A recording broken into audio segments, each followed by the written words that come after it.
Hello, Lettuce Heads. I'm Charlotte, and I'm from the Lettuce Podcast, and this is our Game of Thrones segment. This time we're going to talk about Season 7, Episode 2. The title is called Stormborn. Just want to refresh everybody that there's going to be spoilers, so warning there. Go watch the episode and then come listen to ours. So first we start the second episode of the season out with Dragonstone on sort of a stormy kind of evening kind of thing going on. Dany's in the war room with Tyrion and Varys. They use the phrase Queen of the Ashes as like something negative, so they don't want to necessarily have King's Landing in Westeros end up just in ruin and be the ruler of all those ruins. It's interesting because they use that phrase several times throughout the episode, so it's clearly something that's important that the W's are trying to, like draw our attention to. We'll see where that goes. So she grills Varys about serving her father and other kings and discarding them when necessary, basically whenever he doesn't agree or think that they're doing their best. She's just throwing them to the curb. So, I don't know. I think that she gives him an unnecessarily hard time because he's sort of been with her now for at least a little bit, and I feel like they could have had this conversation already. It's just like he's helped her, make alliances already and all of this, and all of a sudden like, hey, you've screwed other people over, now this is important to me. And I'm like, maybe you should have thought about this earlier, because this is sort of old news. The interesting thing is sort of Varys, he stands up for himself. He's like, I'm not going to give you my blind allegiance. He actually says, as long as I have my eyes, I'm going to use them. And basically all she asks for him to do then is for his honesty to tell Dany that if she's doing something wrong, or that, he's even thinking that, he doesn't agree with what she's doing, for him to point that out to her, to talk to her, and not to plan and plot things behind her back. So I think that's really interesting that they sort of come to this agreement. And I think it's an agreement of equals. I think that she really does respect Varys, and maybe it was sort of a test. I don't know.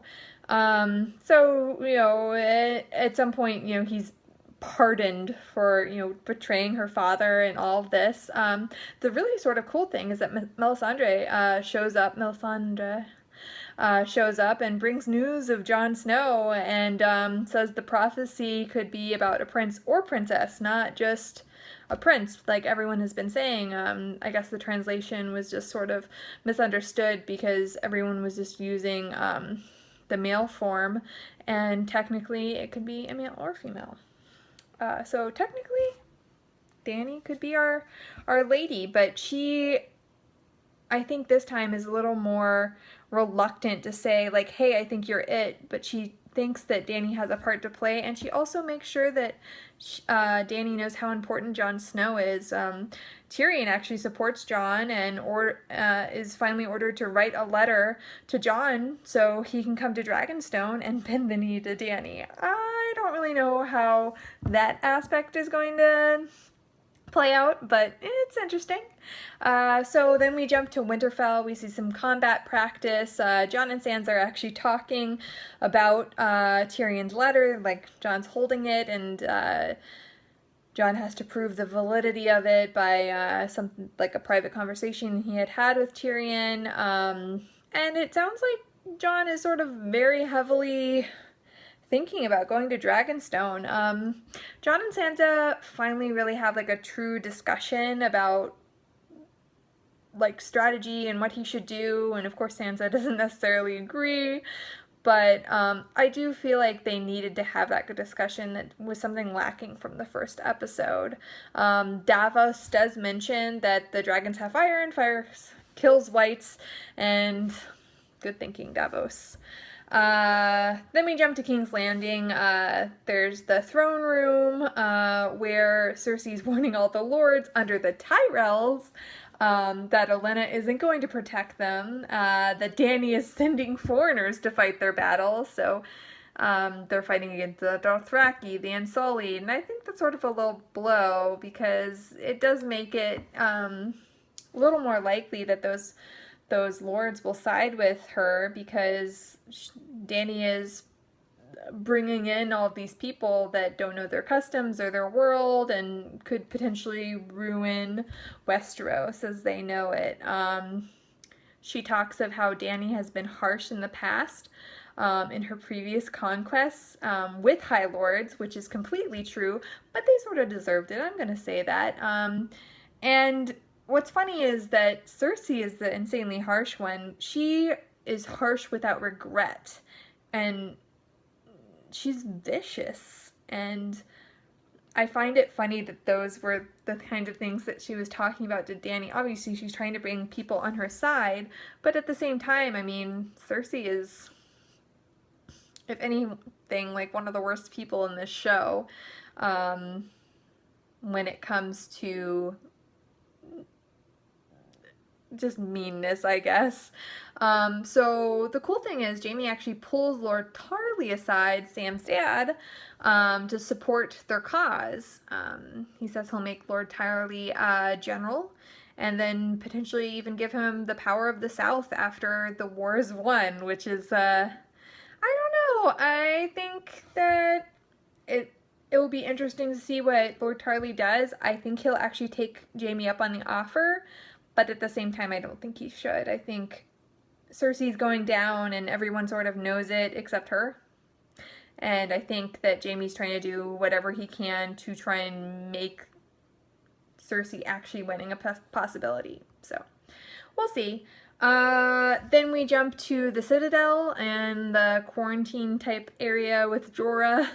I love Jorah. I'm so happy that he found the Citadel and that Sam is actually treating him.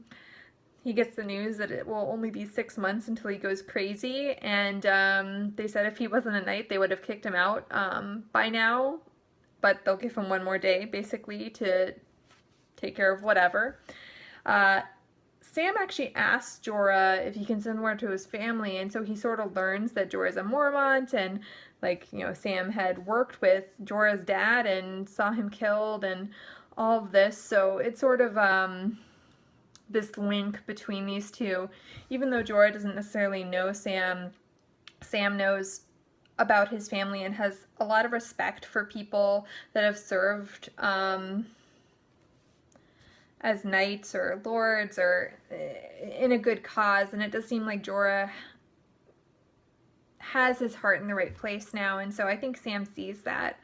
Then we jump back to the King's Landing basement. Cersei and Qyburn are walking around looking at the dragon skeletons that Robert had put there. They used to be in the Great Hall, actually, before. Qyburn shows her a weapon that pierces the skull of one of the biggest dragons down there, but one thing I was wondering, did the skull shatter because it's older, not because the weapon is that effective? I don't know what happens to bone over time, if it gets stronger or weaker. I have no idea, but I sort of wonder about that, if it really truly is something that will work on Dany's dragons. I know they're smaller than the dragon they were using it against, so I don't know. Then we see a really cool scene. We're back in Dragonstone in the war room. Yara, Olenna, and Ellaria are all discussing the next move with Dany and Tyrion, of course. But the three women want to attack swiftly and pretty much cruelly. They want to just take over King's Landing super aggressively. Tyrion wants them to rethink this and siege King's Landing with Ellaria's troops and have Dany's army take Casterly Rock while King's Landing's attention is elsewhere. I think it's a pretty good plan.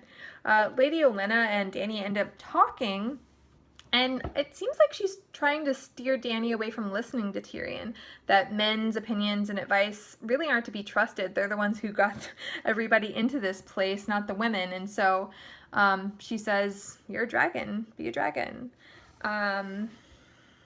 I think that that's not the best advice. I think Dany needs to tread carefully. This is a place that she doesn't know. Yes, she was born here, but she doesn't really know that much about it. She hasn't really lived here, been with the people. So I think it's best if she is a little more careful and doesn't do anything too rash right away. I personally like Tyrion's plan. I think it will catch Cersei off guard. And I was sort of, have we ever actually seen Casterly Rock? Because I don't think we have. So I'm really excited to see that. I don't know how that will end up coming, what episode we'll see it in, but fingers crossed, I think it'll be super cool. Okay, my least favorite part of this whole episode, Missandei and Grey Worm in his room. Super weird, super awkward. Not everybody has all their parts. I didn't really want or need this scene. And while I do like their individual characters, I don't necessarily like their romantic entanglement together. And I wish that they would just take this out and come up with a better plan. Then we go back to the Citadel. We find Sam in the library.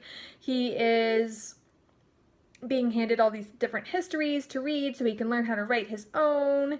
And he asks the Maester about the procedure to cure grayscale that he's read about. And is told that it's forbidden. The guy who actually came up with this procedure ended up getting grayscale, so you have to think that it's probably not the most safe or productive procedure. I really don't know, but it's really Jorah's only chance. So Sam ends up going to Jorah with this tiny little chance that Jorah will potentially be cured. He ends up having to like rip off the whole area that's infected with grayscale, and it looks super painful. He has to end up biting on leather so he doesn't scream, and the cute thing is that Jorah asks if Sam has done this procedure before, and Sam's like, no, but no one else will try, so I'm the best you've got. And it's true, Jorah he's out of luck and time. I really hope this works. I love that Sam wants to help Jorah. Just hope that Sam doesn't get in trouble and Jorah actually survives the procedure, because we didn't actually see the end. Then we get to see Arya at the little inn. Like, it's the Cross Inn that we see a lot of main characters go through. It's a popular place, and of course she runs into Hot Pie. Note, I hated the transition scene of like Sam pulling out the skin and then you see Pie. So not the best thing, but overall I was happy to see Hot Pie again. She gets the news that the Boltons are gone from Winterfell and Jon is King of the North, which she almost didn't believe. It was really amazing. Hot Pie leaves her in a kind of funny little quote that I'll say, "Can't believe I thought you were a boy, you're pretty." And then it seems like she heads north, so that's sort of good news. I can't wait for Arya to actually get north. So then we go back to Winterfell. Jon hears from Sam about the dragon glass being on Dragonstone. So he hears, you know, this really cool news, and I think that it sort of just motivates him, like, hey, this is what I need to do. I need to go to Dragonstone. So in the big meeting with all the lords of the North, Jon announces he's going to go to Dragonstone to meet Dany. He reminds them that she has resources, and they really need allies. They can't do this alone. The Whites are way too strong, and they just don't have enough people or the right weapons or anything like that, and it seems like Dany has all those. Lords aren't happy. They want the King of the North in the North, and, you know, they have a good point that Targaryens have killed Starks before. The Mad King actually killed Neddard Stark's father and I think brother, maybe? So it's quite a reality that, you know, this could be a trap for Jon, that he could be dying. But we all know that Daenerys isn't necessarily planning on that. She really just wants to meet him, but Jon doesn't know that. So Jon's like, hey, I'm leaving. I don't care. Jon puts Sansa in charge of the North in his absence, and I actually really respect that Jon puts Sansa in charge of Winterfell and the North. even though they don't seem to agree on anything, he still has loyalty to her. They are half siblings, and I think that he respects her even though they don't agree. And I really like that, because he could have just given it to somebody who would just do anything that he said to do. But I think Sansa has those leadership skills that some other people are lacking. So, Littlefinger and Jon are in the crypts, looking at like Ned's crypt and stuff, and Littlefinger was saying how like he brought Ned here, and that he loved Cat, and how he knew that Cat didn't really like Jon. He calls Jon like the last hope against the cunning storm. I think that for Littlefinger, he really respects Jon as a person and what he's done. I think he's still trying to figure out his in with everything. But Jon mostly ignores him until Littlefinger's like, hey, I saved you in Battle of the Bastards. Like, you would be dead now if I hadn't have done that.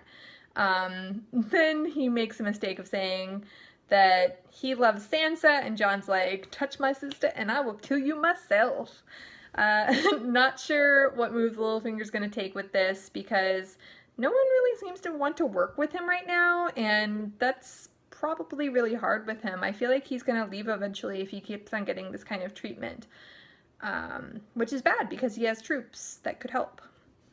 But maybe it's good that he'll leave. I don't know. He's sucky and creepy and I don't like him. Okay, then we see Arya in the woods. Her horses are, unsettled and making noises and all that, and Nymeria shows up with her pack, and she doesn't seem to want to go with Arya, although she does seem to recognize her, and when Nymeria runs off, she's like, yeah, that's not you, because it wasn't Nymeria. Nymeria has her own life without Arya, and I really liked like the little like scene breakup they did after the show, talking about that. Watch it if you haven't seen it. I really enjoyed it. So then we go to the very last scene of the episode, and it's in the sea in Yara's ship. The Sand Snakes are claiming who they're gonna kill, and Ilaria and Yara are flirting and almost getting it on. The really sad part that sort of makes this a downer is that Yara calls Theon her advisor and protector, and what happens next, it's just sort of like she had so much trust and faith in Theon. It's just sort of sad. Euron ends up attacking their ships and rams it. All hell breaks loose. It's a pretty good fight. I really will say that. Euron is crazy, and he's obviously a very talented fighter. Fire is everywhere. It's a complete shit show. Everyone's just like trying to protect themselves. Yara versus her Uncle Euron, I mean, he beats her really easily. It wasn't much of a fight. I think the sad part was seeing Theon go back into his Reek self and seeing him jump ship even when Yara needed him. Again, call back to, Yara calling him her protector and stuff like that. I think at the end scene we see Yara hanged while Theon's in the ocean on like driftwood or whatnot. So I think that's who's hanged. Not 100%, but 99% sure that it was Yara. Overall, I really enjoyed this episode, and I'm really looking forward to the rest of the season.